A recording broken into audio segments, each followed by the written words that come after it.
Приветствую вас! Идея создания унифицированного транспорта сидит в уме инженеров очень давно. Ведь ничего проще нет, чем взять одну модель и делать на ее базе другую. Особенно это было важно в создании городского транспорта. Ведь чтобы восполнить недостаток автобусов и троллейбусов в городах, нужно строить для одного и другого транспорта отдельные заводы. Но гораздо проще на одном заводе выпускать и автобусы, и троллейбусы. Такая унификация позволяла государству сократить производственные затраты при изготовлении машин разных классов.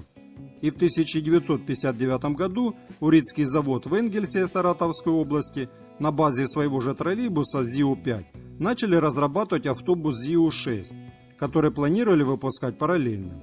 Как и троллейбус, будущий автобус ЗИУ-6 имел такой же кузов, который представлял собой сварной остов из гнутых профилей различной толщины и сечения, обшитые алюминиевыми кузовными панелями, которые приклепывались к несущим конструкциям каркаса кузова. Унифицированы были также агрегаты ходовой части, которые состояли из заднего ведущего моста и переднего, который служил для задания и смены направления движения. И они крепились к несущему кузову на полуэллиптических листовых рессорах, а также рулевое оборудование с пневмоусилителями и вспомогательное оборудование. Даже полная их вместительность пассажиров на 120 человек была одинакова. Единственной трудноразрешимой проблемой стал его силовой агрегат, который из-за конструкции нужно было разместить только под полом салона.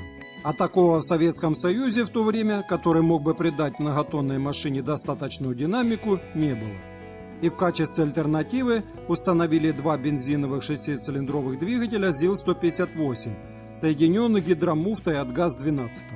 Суммарная мощность двух агрегатов составляла 210 лошадиных сил. Пятиступенчатую коробку передач взяли от автомобиля МАЗ-200 и оснастили вдобавок электропневматическим управлением.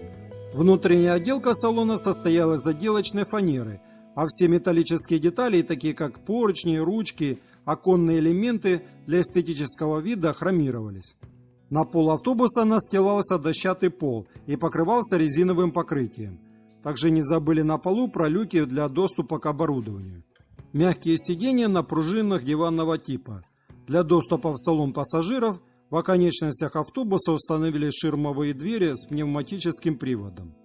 Закончивши первую опытную модель автобуса ЗИУ-6, инженеры завода в 59-60-х годах устроили ему заводские испытания в автобусном парке номер 5 города Москвы, где в ходе испытаний выявили ряд недостатков, и все они были связаны с двигателем и трансмиссией, которые создавали сильный шум и вибрацию в салоне.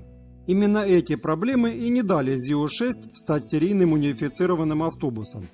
Ушло несколько лет, чтобы найти более-менее подходящий двигатель.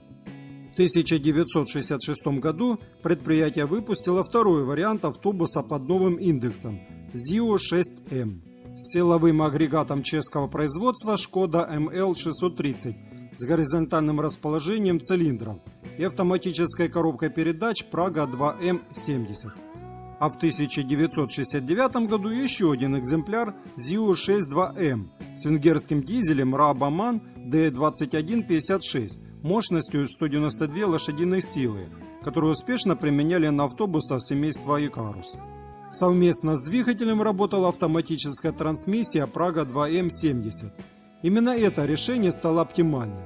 С этим двигателем и трансмиссией завод отправил свой автобус на выставку на ВДНХ в Москву, где был одобрен руководством к запуску в серийное производство под новым индексом ЗИУ-680.